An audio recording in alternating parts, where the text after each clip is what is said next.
तव देवदेहे सर्वांस्तथा भूतविशेषसङ्घान् ब्रह्माणमीशं कमलासनस्थं ऋषींश्च सर्वा नुरगांश्च दिव्या अनेकबाहूदरवक्त्रनेत्रौ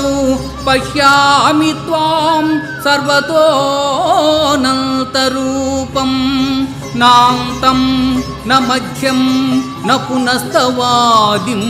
पश्यामि विश्वेश्वर विश्वरूपा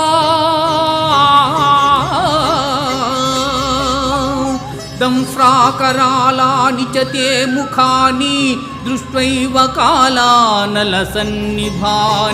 दिशो न जाने न लभे च शर्मा प्रसीद देवेश